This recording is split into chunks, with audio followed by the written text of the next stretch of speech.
اللهم رب هذه التامة والصلاة القائمة هدي محمد.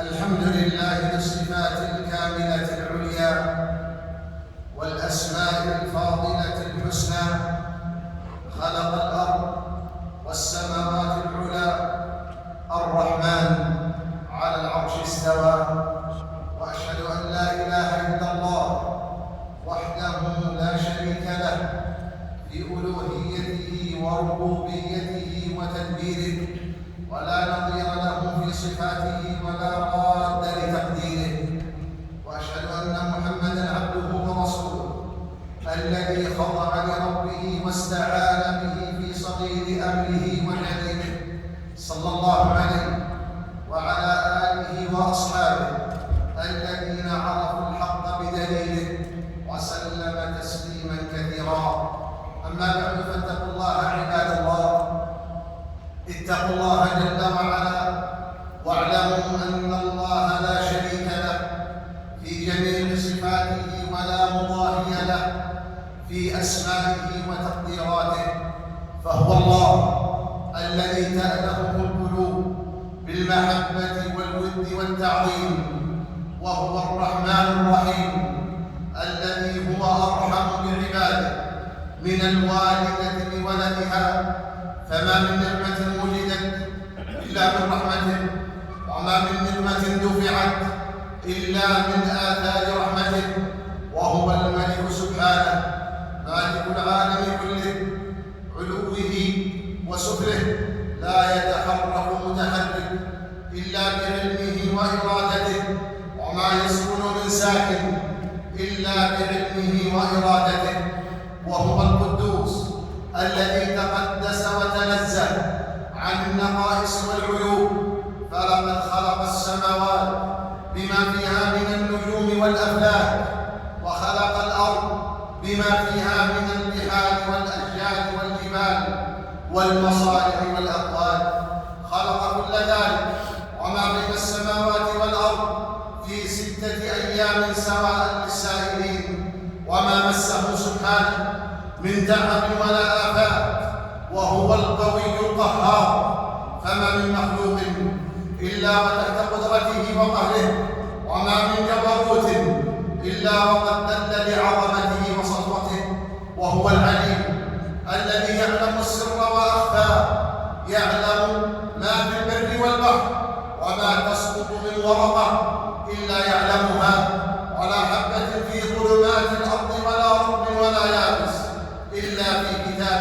مبين، وما تحمل أنثى ولا تضع إلا بعلمه، يعلم ما توسوس به نفس العبد قبل أن يتكلم به، وهو الرقيب الشاهد عليه في كل حالاته، وما يغيب عن ربك من مثقال ذرة في الأرض ولا في السماء، ولا أصغر من ذلك ولا أكبر، وهو سبحانه العلي الأعلى، هو العلي في ذاته، فوق عرشه العلي، فوق عرشه العلي في صفاته، فما يشبهه أحد من خلقه، وهو الجبار سبحانه الذي يجبر الكسير والضعيف ويأخذ القوي بالقهر المنيب، وهو سبحانه الغفور الذي يغفر الذنوب وإن عظمت ويستر العيوب وإن كثرت.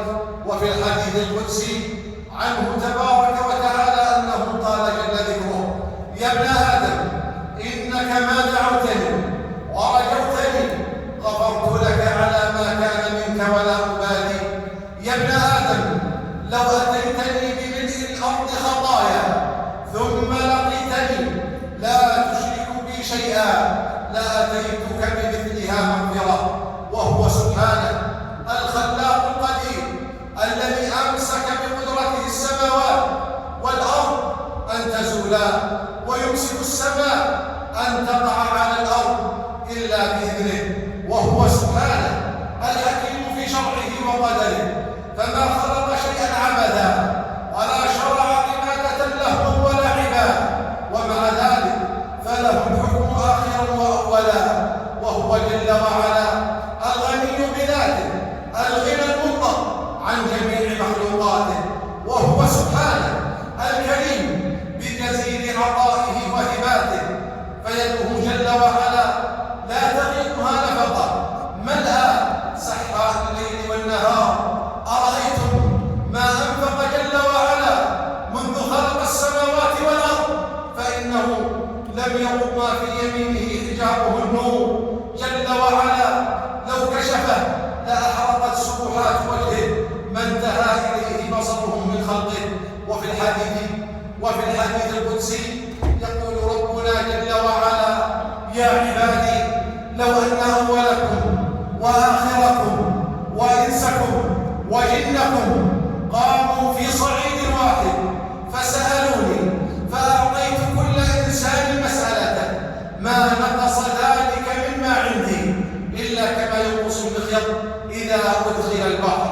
وفي رواية: ذلك بأني جواد والد ماجد أفعل ما أريد، عطائي كلام وعذابي كلام، إنما أمري لشيء إذا أردت أن أقول له كن فيكون. نعم عباد الله، هذا شيء يسير من أسماء الله جل وعلا وما لها من المعاني، وإن أسماءه تعالى لا يحصى لها تعداد، وله منها جل وعلا 99 اسماء. جاء في الحديث أن لله جل وعلا 99 اسماء، من أحصاها دخل الجنة.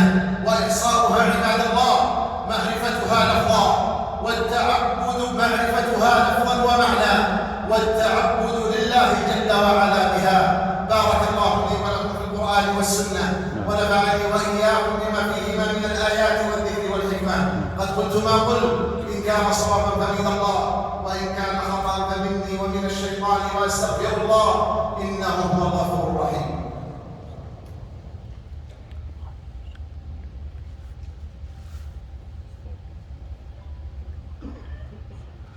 الحمد لله العلي الأعلى الكامل في أسمائه الحسنى وصفاته العليا، وأشهد أن لا إله إلا الله وحده لا شريك له، شهادة أرجو بها النجاة من سوء المأوى، وآمل بها الفوز بالنعيم المقيم والدرجات العلى.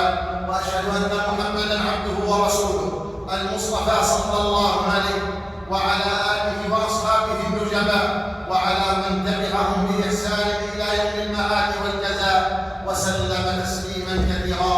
أما بعد، فاتقوا الله عباد الله، اتقوا الله جل وعلا، واعرفوا ما لله تبارك وتعالى من الأسماء والصفات، فإن معرفة ذلك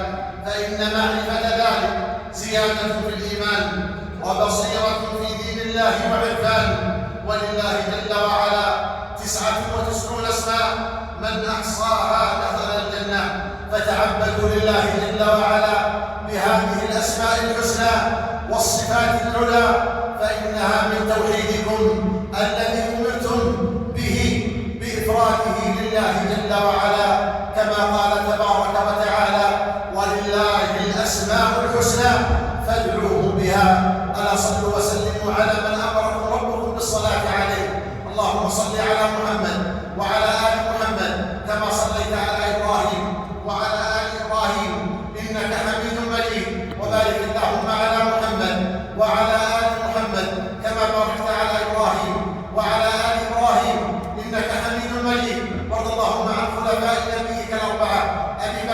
وعمر وعثمان وعلي، وارض عن الصحابة الكرام، وارض عمن تبعهم بإحسان إلى يوم الدين. اللهم أعز الإسلام والمسلمين، اللهم أعز الإسلام والمسلمين، اللهم أعز الإسلام والمسلمين، واحمي حوزة الدين، وانصر عبادك الموحدين يا ربنا يا مولانا. اللهم آمنا في أوطاننا، واصلح اللهم أئمتنا وولاة أمورنا. اللهم وفق ولي أمرنا خادم الحرمين الشريفين لما تحبه وترضاه. اللهم أعنه وسدده في أقواله وأعماله. اللهم أعن ولي عهده وسدده في أقواله وأعماله، وارزقهما يا رب البطانة الصالحة. اللهم أمن المسلمين في أوطانهم، واصلح ولاة أمورهم لتحكيم شرعك والعمل بكتابك وبسنة نبيك صلى الله عليه وسلم. اللهم إنا نسألك الهدى والتقى والعفاف والغنى. اللهم إنا نسألك من خير ما سألك منه نبيك محمد صلى الله عليه وسلم، ونستعين بك من شر ما استعاذ منه نبيك محمد صلى الله عليه وسلم. اللهم إنا نسألك الجنة وما قرب إليها من قول أو عمل، ونستعيذ بك من النار وما قرب إليها من قول أو عمل. اللهم أبرم لهذه الأمة أمر رشدا يعز فيه أهل الطاعة، ويعافى فيه أهل المعصية، ويؤمر فيه بالمعروف وينهى فيه عن المنكر. اللهم اغفر لوالدينا، اللهم اغفر لوالدينا، اللهم اغفر لوالدينا. اللهم ارحم موتانا وموتى المسلمين ممن مات على الإسلام يا رب العالمين. اللهم اشف مرضانا ومرضى المسلمين. اللهم اصلح أزواجنا وذريتنا يا رب العالمين. اللهم اربط على قلوب جنودنا البواسل، وثبت أقدامهم، وسدد رميهم، وانصرهم نصرا عزيزا مؤزرا عاجلا غير آجل. اللهم تقبل موتاهم في الشهداء، واشف مرضاهم يا ربنا يا مولانا. اللهم أنت الله لا إله إلا أنت غني ونحن الفقراء، أسقنا الغيث ولا تجعلنا من القانطين. اللهم أغثنا، اللهم أغثنا، اللهم أغثنا. وآخر دعوانا الحمد لله رب العالمين، وصلى الله وسلم وبارك على نبينا محمد وعلى آله وصحبه وسلم تسليما كثيرا إلى يوم الدين. الله أكبر، الله أكبر.